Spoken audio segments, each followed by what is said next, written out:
Bismillahirrahmanirrahim. Assalamualaikum warahmatullahi wabarakatuh.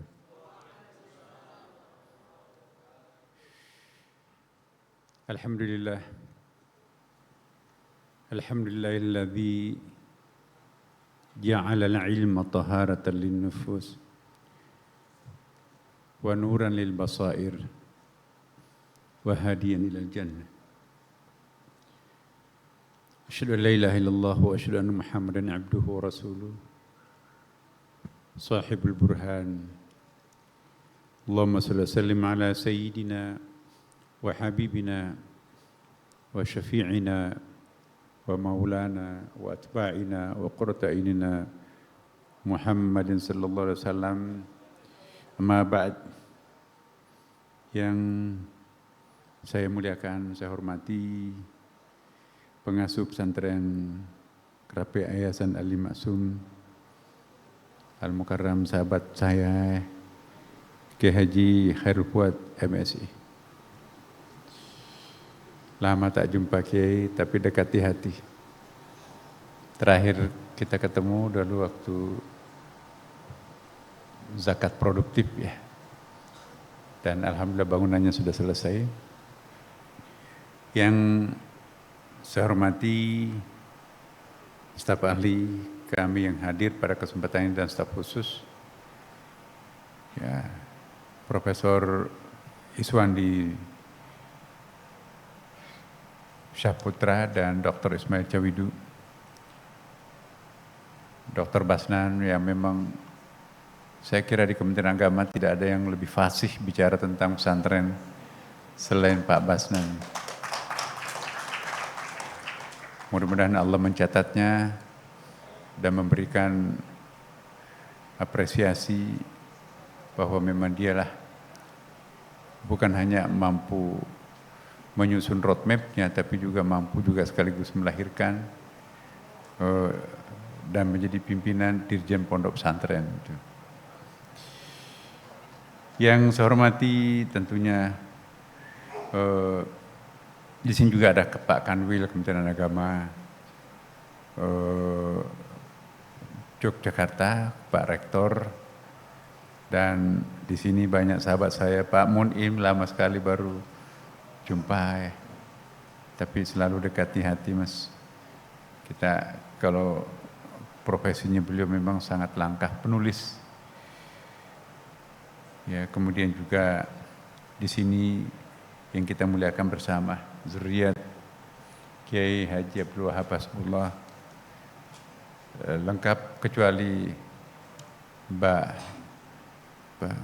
Mahfudah yang sedang berobat di Malaysia ya.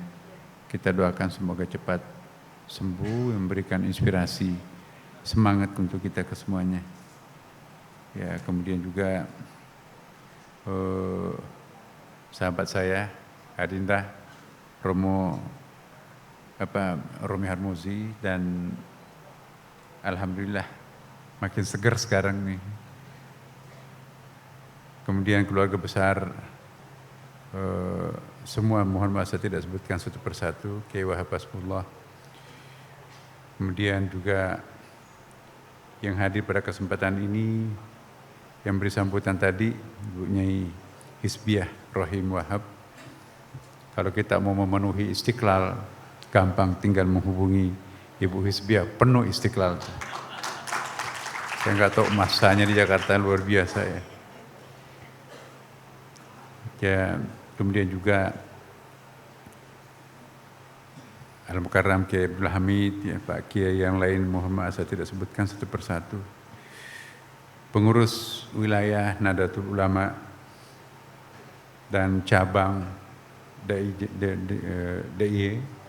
Kemudian juga ini ada Muslimat Fatayat, Banom-banom NU, para santri, Bapak Ibu sekalian. Hari ini kita memperingati atau kita akan mengenang satu di antara sekian tokoh-tokoh penting nasional bangsa Indonesia, yaitu Kiai Haji Abdul Wahab Hasbullah. Sehari kita tidak bisa habis menceritakan siapa beliau. Begitu panjang dan begitu intensif perjuangannya orang-orang kita yang terdahulu itu. Sama dengan ulama-ulama lain yang segenerasi dengan beliau, dahsyat sekali. Ya, seandainya sejarah tidak pernah berkelok, maka sesungguhnya di Republik ini universitas yang terkenal itu bukan UGM, bukan ITB, bukan IPB, mungkin adalah Universitas Tambak Beras, Universitas Leboyo. Tapi karena pergerakan politik, nasionalisme dan Islamisme pada waktu itu, endingnya kebetulan dimenangkan oleh kelompok-kelompok nasionalisme. Partai politik Islam itu pecah, sehingga ya konsekuensinya sejarah ditulis oleh kaum nasionalis. Maka itu Pak Mun'im sahabat saya ini bisa menulis sejarah yang sesungguhnya. Maka itu mungkin pondok pesantren itu adalah sebetulnya ahlul bait pendidikan di Indonesia ini. Semenjak abad ke-13, pondok pesantren itu cikal bakalnya sudah hadir. Wali Songo mengembangkan konsep pendidikan. Sampai sekarang ini, tradisi pondok pesantren ini sebetulnya adalah warisan dari beliau-beliau para pendiri bangsa kita. Tapi tantangan kita ke depan tidak usah meratapi kekecewaan, tetapi mari kita menghimpun energi, bersinergi ya untuk menemukan sejarah baru di masa akan datang, bahwa pondok pesantren harus menjadi jawaban terhadap problem kebangsaan yang kita hadapi sekarang di masa akan datang. Tidak ada tempat yang paling safe untuk anak-anak bangsa kita ke depan mungkin ya selain pondok pesantren. Ya, begitu terbatasnya anggarannya pondok pesantren dan madrasah, tapi prestasi nasional dan internasionalnya belum bisa dikalahkan oleh lembaga pendidikan yang bermandikan dana. Ada sekolah di Jakarta, pembayarannya itu 150 juta uang pangkal, 7.500.000 per bulan. Ada lagi sekolah yang 1 tahun bayarannya itu sekitar 600 juta. Tapi itu belum bisa mengalahkan madrasah. Insan Cendekia itu sudah lebih dari 10 tahun tak terkalahkan oleh lembaga pendidikan manapun di Indonesia. Padahal anggarannya sangat minim. Hanya membutuhkan 46 juta per tahun. Itu bisa mengalahkan sekolah yang 600 juta per tahun. Itulah madrasah. Kita bisa menyaksikan di mana-mana ada sekolah yang digabung-gabung tuh, di merger. Tapi kita tidak melihat ada pondok, ada madrasah yang di merger. Daftar tunggu pondok pesantren tertentu, daftar tunggu madrasah tertentu seperti Insan Cendekia, MAN 2 Malang, MAN 2 Makassar, Insan Cendekia Manado, itu 2 tahun itu daftar tunggunya. Dan kita tidak mengenal ada sekolah-sekolah lain yang mempunyai daftar tunggu sepanjang itu. Bahkan para pejabat-pejabat tinggi kita minta dibantu anaknya masuk di madrasah Insan Cendekia. Kenapa enggak masuk di lembaga-lembaga yang mahal, yang bonafit katanya? Ya alasannya karena ternyata madrasah tak terkalahkan. Bahkan ada beberapa gubernur yang menyampaikan ke saya, Pak Nasar, saya tidak akan membuka sekolah. Kenapa? Yang saya akan buka adalah madrasah. Ternyata semua yang bisa dilakukan oleh sekolah bisa juga dilakukan di madrasah. Dan banyak hal yang dicapai madrasah tidak sanggup dicapai oleh sekolah. Padahal anggarannya minim, murah. Nah, jadi saya yakin madrasah pondok pesantren tidak akan kekurangan peminat. Kenapa? Murah meriah, berkah, dan juga the best berprestasi. Di Jakarta Bapak Ibu sekalian, ya, 10 besar SLTA termasuk sekolah dan madrasah, 1 sampai 4 itu didominasi oleh madrasah. Man 4, ya. Kemudian urutan 2, 3 sampai 4 madrasah.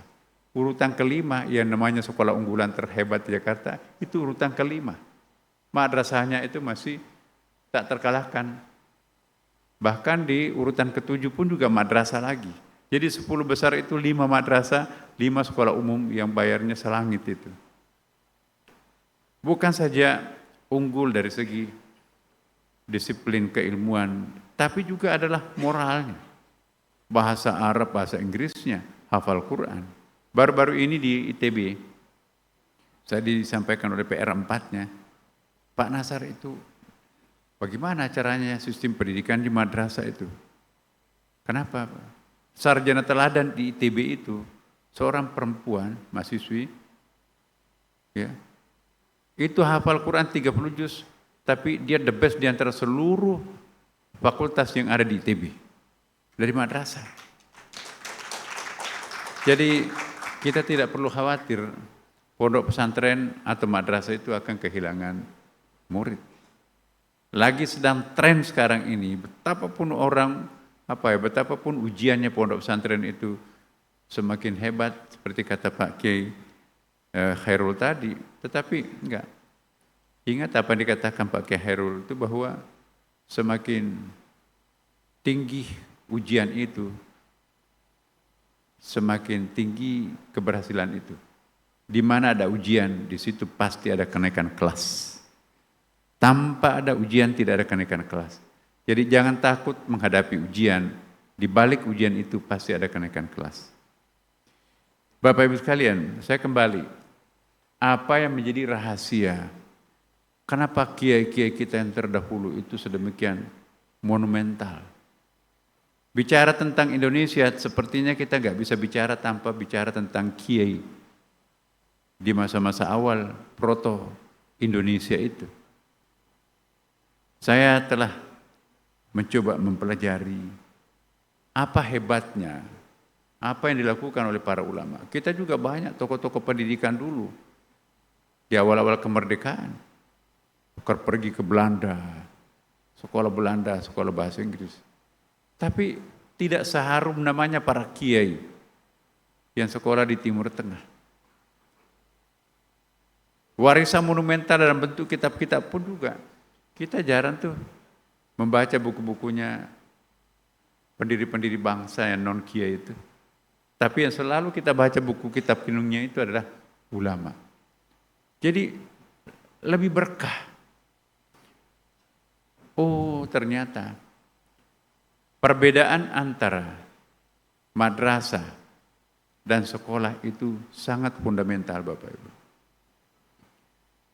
Sumber keilmuan di sekolah itu hanya terkonsentrasi pada satu tempat. Apa yang kita sebut dengan deduksi akal. Jadi perasaan otak, silogisme, analogi, kias, sintesa, dan seterusnya. Analisis, hanya itu. Tetapi kalau kita lihat sumber keilmuannya di pondok pesantren terutama dan juga madrasah itu ada 6. Lebih banyak mana? 1 atau 6? 6. Pantas ulama kita itu monumental. Karena sumber pembelajarannya, sumber pengetahuannya itu ada 6. Sedangkan sekolahan sumbernya hanya 1. Jadi murah sekali memang pondok pesantren. Kita mendapatkan sumber 6, sedangkan di sekolah bayar mahal hanya sumbernya 1. Apa itu deduksi akal? Datang belajar matematik dan seterusnya, baca ini PR-nya. Itu perasaan otak itu yang disebut dengan deduksi akal. Tanpa membaca, tanpa hadir di sekolah, itu kita nggak dapat ilmunya. Tetapi di pondok pesantren, gurunya bukan hanya orang. Kita kenal apa yang disebut dengan impersonal teacher. Guru yang bukan orang. Kita diajarkan juga oleh Al-Quran bahwa ternyata guru itu bukan hanya orang. Wa ulimna mantiqat tair, aku diajari oleh burung. Itu kisah Nabi Sulaiman. Ya. Idh qalatin namlah udkhulu masak. Maka berkatalah semut itu, masuklah kalian ke dalam sarang-sarangnya, sebentar lagi pasukan Nabi Sulaiman itu akan lewat. Gurunya Nabi Musa itu pohon. Ya, surah Al-Qasas ayat 30. Di situ disebut dengan al-buqatil mubarakah asy-syajarah. Di situ ada sebuah pohon yang memberikan pembelajaran, ngajari, mendiktekan Nabi Musa tentang kearifan. Ya. Wa qala Musa li fatahu la abrahu hatta ablugha majmal bahrain aw amdiya huquba. Ya. Berkata Nabi Musa kepada asistennya, saya tidak akan pernah berhenti mencari ilmu itu sampai berjumpa dengan 2 lautan. Menurut tafsir Ar-Razi, Majmal Bahrain itu bukan 2 lautan. Di Persia itu warnanya pun beda antara timur dan laut di lautan itu. Tapi epistemologi keilmuan yang berbeda. Jadi Nabi Musa dalam ayat 60 surah Al-Kahfi itu mengingatkan kita, tidak sempurna ilmunya seseorang itu kalau hanya di barat. Tidak sempurna ilmunya seseorang itu kalau hanya di timur. Tapi kesempurnaan ilmu pengetahuan itu manakala mencicipi kombinasi timur dan barat. Walillahil masyriq wal maghrib fa aina ma tuwallu fatamma wajhullah. Jadi epistemologi keilmuan barat itu mengandalkan deduksi akal. Ya, maka itu hampir semua filosof lahir di barat. Plato, rivalnya Aristoteles, Demokritos, Socrates, Thales, Anaximenes, 27 filosof Yunani pada waktu itu. Monumental sampai sekarang. Tapi di timur, semua agama lahir di timur, tidak ada agama besar lahir di barat. Katolik di Roma itu hijrah dari Yerusalem ke sana itu. Nabi Isa lahirnya bukan di Roma. Yesus bukan di Roma lahirnya. Semua agama besar itu, Taoisme, Hindu, Buddha, Konghucu, Islam, Nasrani, Yahudi, semua lahir di belahan timur. Epistemologi timur itu mengandalkan rasa. Di barat mengandalkan rasio. Di barat itu iqra, di timur itu bismi rabbik. Tuhan, iqra bismi rabbik. Jadi jangan hanya iqra tanpa bismi rabbik, hanya akan lahir monster. Bismi rabbik tanpa iqra, lumpuh.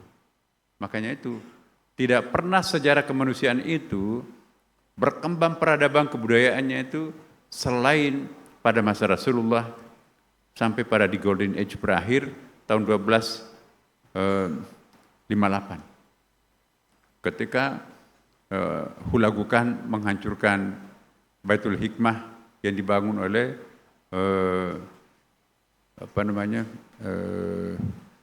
di akhir pemerintahan Al-Mansur. Ya. Jadi Bapak Ibu sekalian,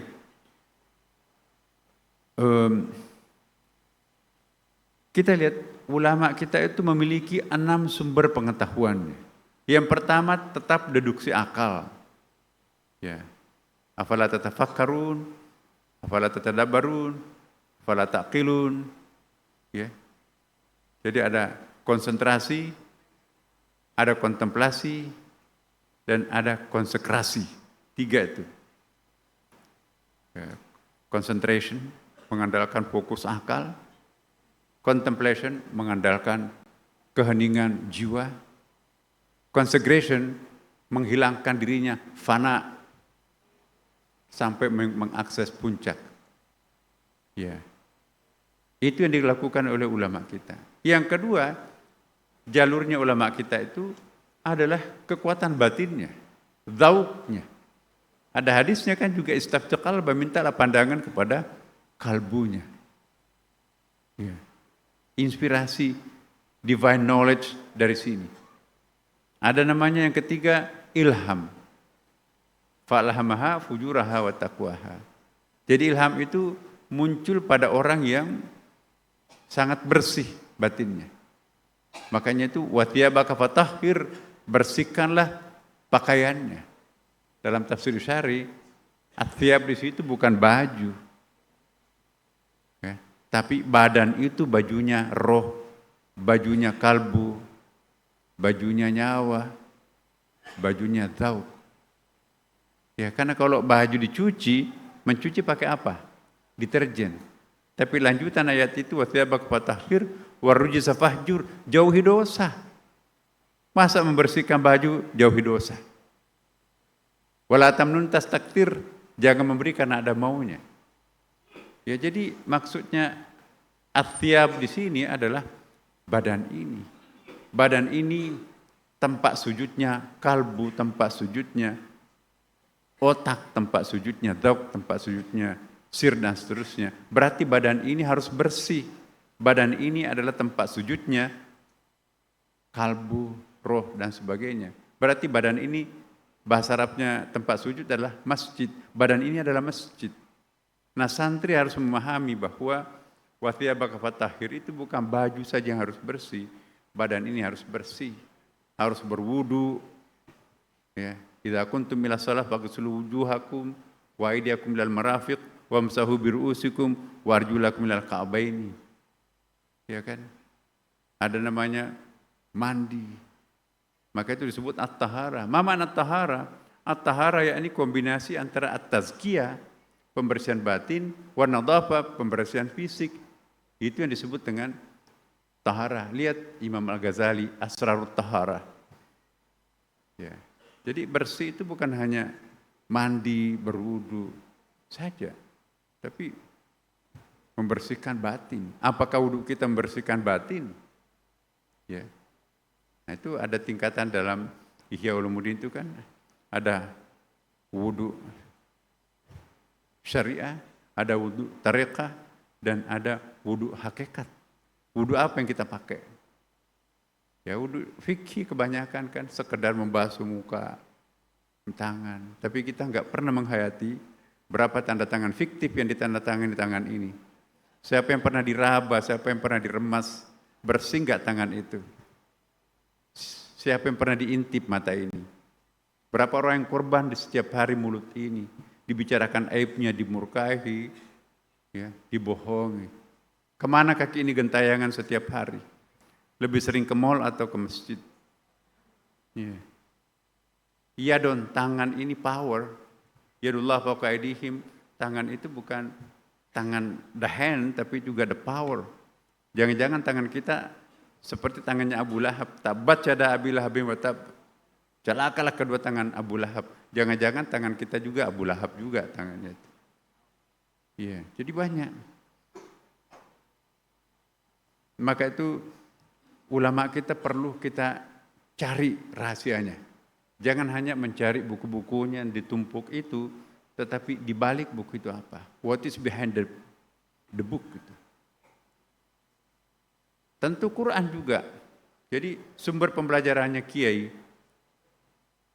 deduksi akal, ya, kemudian inspirasi, kemudian ilham, kemudian Quran atau wahyu. Quran itu kan berlapis-lapis juga tuh. Ada ibaratul Quran, baca Qurannya sudah bisa, tidak baca Latin lagi. Santri pasti lewat itu. Di dalam ibaratul Quran ada lagi isyaratul Quran, maknanya Al-Quran itu sudah bisa menafsirkan Quran. Lebih dalam lagi ada lataiful Quran, makna batinnya Al-Quran. Itu kecerdasan khusus tuh. Lebih dalam lagi ternyata di dalam langit masih ada langit. Ya di atas langit masih ada langit, itu apa yang disebut dengan haqaiqul Quran. Makna super batinnya Al-Quran itu hanya bisa diakses orang yang memiliki unsur-unsur kenabian. Para ulama kita, dia tidak membaca Quran, mempelajari Al-Quran sebagai kitabullah, tapi juga mereka mempelajari Quran sebagai kalamullah. Kitabullah ini yang di tangan kita. Ya. Syahrul Ramadan allazi unzila fihil Quran hudal linnas, petunjuk kepada siapapun. Tapi ulama kita yang dulu membaca juga kalamullah. Di mana kalamullah? Di atas dzalikal kitabul la raiba fihi hudal lil muttaqin. Terjemahan kita itu dzalika itu diartikan ini. Ada Quran hudal linnas, mushaf Quran Utsmani ini. Ada Quran hudal lil muttaqin di sana. Dzalika itu yang namanya kalamullah. Jadi santri jangan hanya pintar membaca Quran sebagai kitabullah, the book of God, tapi juga kita harus mampu memahami Quran sebagai kalamullah, the speech of God. Itu yang dzalika itu tinggi. Siapa yang bisa mengakses itu? Al-muttaqun. Hal nahnul minal muttaqun? Saya kira man humul muttaqun? Alladzina yu'minuna bil ghaib wa yuqimuna sholata wa mimma razaqnahum yunfiqun. Alladzina yunfiquna fis saraa wad dharra wal kadhiminal ghaid wal 'afina 'anil nas. Itu yang bisa mengakses kalamullah. Al-mukarramun, al-maghfurlah, semuanya yang kita sebut namanya berulang-ulang, itu adalah mereka yang menggunakan lubang-lubang dalam pencarian itu. Ada lagi mimpi. Wali Songo mengajari kita bahwa mimpi itu juga adalah sumber pengetahuan. Mana ada Pak Rektor, ada enggak mahasiswanya, disertasinya, sumbernya apa? Oh tadi malam saya mimpi Pak. Pasti enggak lulus tuh.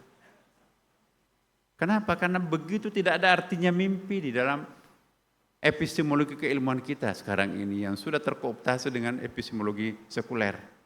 Padahal Quran memberikan ada 6 macam mimpi dalam Al-Quran. Ada mimpi dalam pengertian al-hilm. Ya betul, hilm itu kan penentu dewasa seorang laki-laki bermimpi basah. Ada mimpi dalam arti manamat, tidur nyenyak. Tapi ada pembelajaran dalam tidur pun. Inni ara fil manami anni azbahuka fandur madza tara. Qala if'al tu'mar satajiduni insyaallahu minas sabirin. Ya. Kalau kita enggak percaya mimpi, gugur hukumnya kurban itu, dasarnya mimpi kan. Aku bermimpi, ya, melihat engkau aku saya sembelih. If'al tu'mar satajiduni. Apa kata Nabi Ismail? Kerjakan perintah Tuhanmu ya Allah. Kenapa? Redaksi yang digunakan oleh ayahnya, ni arafil manam. Seandainya Nabi Ibrahim mengatakan ini arafil hilmi, jangan dulu ayah itu bunga-bunga tidur itu. Lain al-hilm, lain manamat. Ada lagi mimpi dalam pengertian ru'yah. Ru'yah itu antara mimpi dan antara tidur dan tidak tidur. Dalam neurologinya itu disebut dengan theta. Ya. Jadi paling tinggi itu beta. 24 sampai 12 per second getaran otak itu kalau kita lihat di dalam monitor itu kan. Adiknya beta itu adalah alfa. Tinggal 12 sampai 7 per second. Kalau kita mau khusyuk dalam sholat, turunkan alfa ke beta. Cara menurunkannya, pusat saraf itu tersimpul di bagian kepala, bagian tangan dan kaki, perintahkan berwudu. Itulah yang membuat Profesor Dr. Baron Ehrenfeld masuk Islam gara-gara air wudu. Kenapa kok ayat ini memerintahkan orang berwudu? Kenapa yang dibahas pada waktu berwudu? Bagian kepala, bagian tangan, bagian kaki. Karena dia seorang neurolog dan sekaligus juga psikiater. Masya Allah. Simpul-simpul pusat saraf manusia itu pada 3 tempat ini. Jadi kalau kita membasuh air segar, daerah kepala, tangan, dan kaki, itu bisa turun dari beta ke alfa. Itu shock terapi untuk bisa khusyuk. Shock terapi yang lain menghadap ke kiblat. Shock terapi lain menutup aurat. Shock terapi lain jangan ada kata-kata antara wudu dengan sholat. Maka itu dalam kitab-kitab tasawuf ada tajdidul wudu. Kalau wudu itu sudah pernah dipakai berbohong, ketawa terbahak-bahak, silakan tajdidul wudu. Habis energi wudu itu nggak bisa mengantarkan kehusyuan. naik lagi ke beta. Maka itu jangan ada kata-kata selain subhanallah, alhamdulillah, wa la ilaha illallah, Allahu akbar. Itu shock terapi. Masuk Islam, rubah namanya Umar Baron Ehrenfels. Ya, mimpi berikutnya ada yang disebut dengan ru'yah. Apa contohnya dalam Quran? Inni ara fil manam, bukan. Inni ra'aitu ahada asyara kawkaban wasyamsa wal qamara ra'aituhum li sajidin. Aku bermimpi. Ya. Ayah jadi Nabi Yusuf menyampaikan kepada bapaknya juga Nabi kan, Nabi Yakub, melihat 11 planet. Ada asyara kawkaban wasyamsa wal qamar, termasuk di situ adalah matahari dan bulan, semuanya sujud terhadapku. Apa kata bapaknya? Ya, karena Nabi juga kan. La taqsusur ru'yaka, jangan ceritakan mimpimu nak. Nanti kakak-kakaknya cemburu. Ada lagi mimpi yang lain dalam bentuk Al-Waqi'iyah, ada surah Al-Waqi'iyah kan.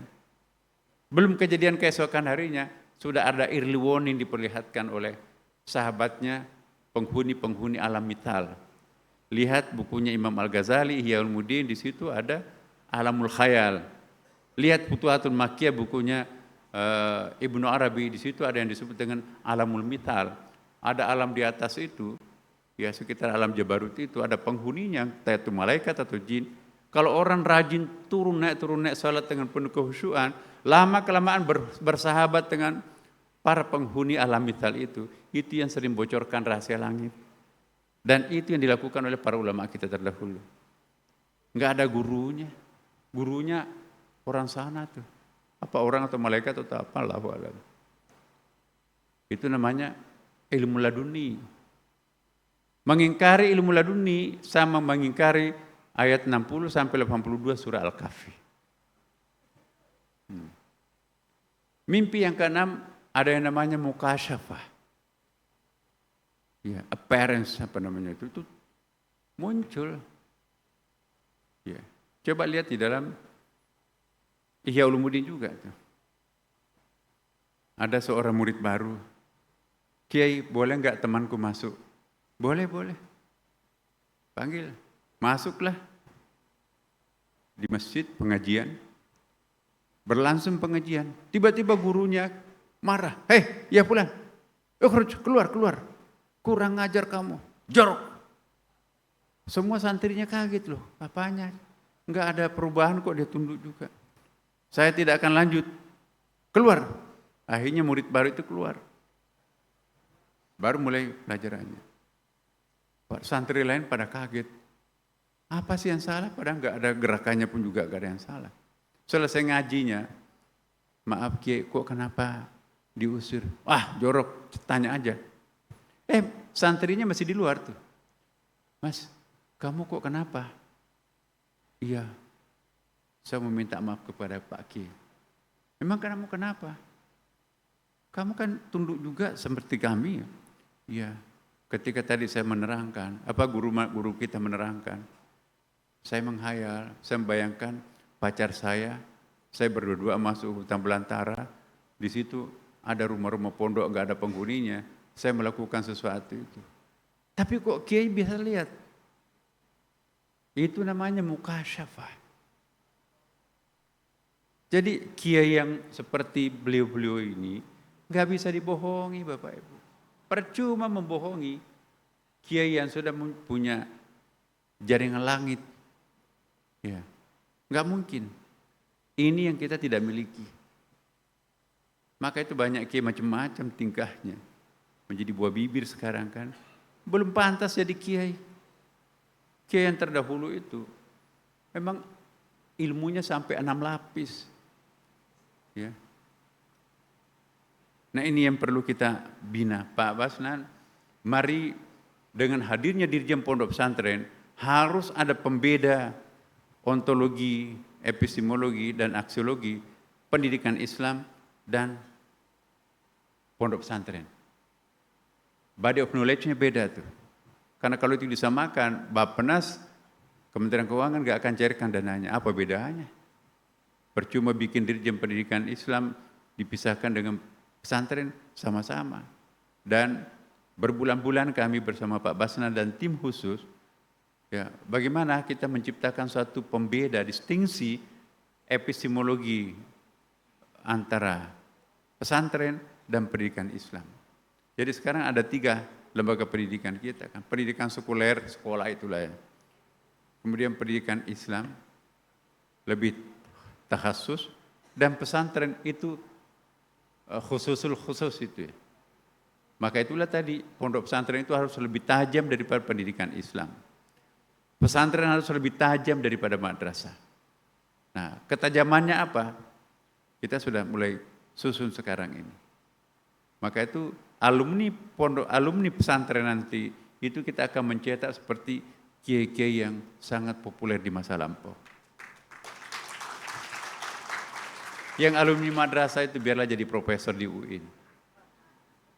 Ya. Bapak Ibu sekalian, saya ini nanti akan membicarakan selanjutnya. Tapi poin yang saya ingin saya sampaikan bahwa Pak Kiai kita ini memang ada kekhususannya dibanding dengan Kiai pada sesamanya itu. Paling tidak bahwa beliau ini punya kemampuan dalam bidang organisasi. Dia bukan hanya ahli dari segi makro manajemen, tapi Kiai Wahab ini dalam pembacaan saya dia juga ahli dalam micro management. Banyak orang hanya ahli tentang makro management itu pada leaders itu. Banyak orang pintar jadi leader, kapasitasnya sebagai leader, tapi tidak sanggup menjadi manager. Kiai Wahab di samping punya kemampuan sebagai leaders, dia juga punya kemampuan sebagai managers. Sama Rasulullah kan, dia the best leaders, tapi juga sekaligus sebagai the best managers. Mestinya pondok pesantren itu akan melahirkan the best leaders dan sekaligus the best managers.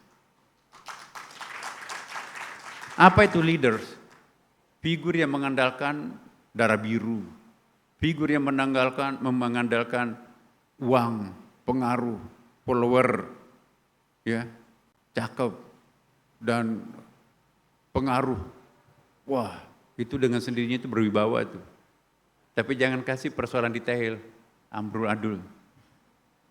Kalau managers, dia bukan darah biru, dia nggak punya uang, dia nggak punya reputasi historis, tapi dia profesional. Kasih 100 item, kasih jaringan, laptop, margin errornya itu mungkin hanya 10%. Dia adalah ahli manajer. Pondok pesantren sekarang ini, Bapak Ibu sekalian, tidak bisa hanya dikelola figur leaders, tapi figurnya juga harus figur managers. Nah, kelemahan pondok pesantren kita pada umumnya dipimpin oleh figur leaders, bukan figur managers. Lembaga pendidikan saingannya pondok pesantren itu mengandalkan figur managers, bukan lagi mengandalkan figur leaders, karena zaman AI sekarang kan, zaman komputer. Komputer tidak membutuhkan darah biru, tapi keterampilan kecerdasan. Maka itu pengelolaan pondok pesantren ke depan tidak bisa menutup mata, harus mengintrodusir teknologi super canggih. Jangan kalah dengan sekolah. Ya. Yang kedua, kelebihan beliau juga ada, saya membaca juga, beliau juga seniman. Ya lawatan dia kan yang karang tuh. Ritmenya tuh ya, saya bukan penggubah lagu, tapi saya tahu lekuk apa namanya tuh. Kapan waktunya tensinya naik, intonasinya naik, ya. Dia tahu tensinya, pernapasannya. Jadi ya lawatan itu ketika bicara tentang hubul watan minal iman ya. Saya juga ingin jelaskan apa yang dimaksud hubul watan. Saya membaca bahwa beliau itu yang dimaksudkan al-watan itu bukan negara, Bapak Ibu. Al-watan itu dalam kamus lisanul Arab, bahasa Arab itu tidak berarti negara. Al-hubul watan, cinta tanah air, itu separuh dari iman. Al-watan itu adalah tempat asal yang sangat hakiki, jauhar di situ. Jadi al-watan itu sesungguhnya asal usul seluruh alam semesta itu, yaitu Allah. Jadi hubul watan, mencintai Tuhan, mencintai sumber segala sesuatu itu, yaitu Tuhan, itu memang minal iman. Jadi bukan mencintai negara separuh dari iman. Ya itu pengertian populernya, tapi kita lihat di dalam lisanul Arab itu banyak sekali pengertiannya al-watan itu. Bapak Ibu sekalian, banyak yang bisa kita diskusikan, tapi ada pembicaraan yang lain dan mungkin juga saya mungkin mohon pamit nanti sebentar ini Bapak Ibu karena kami mau ke Semarang nih. Ini acara yang ke-8 saya Bapak Ibu. Ya. Mulai subuh tadi di Jakarta, di Jogja ini ada 7 acara. Besok sampai malam juga di Semarang. Itulah tantangan yang harus kita lakukan. Bapak Ibu sekalian mohon doanya supaya kami diberikan kesehatan, kekuatan, dan insya Allah memang hidup kita sekarang ini kita harus wakafkan sepenuhnya untuk bangsa, umat, ya, terutama juga NU. Karena kita sebagai orang NU ya. Demikian Bapak Ibu sekalian. Wallahu muwaffiq ila aqwamit thariq. Wassalamualaikum warahmatullahi wabarakatuh.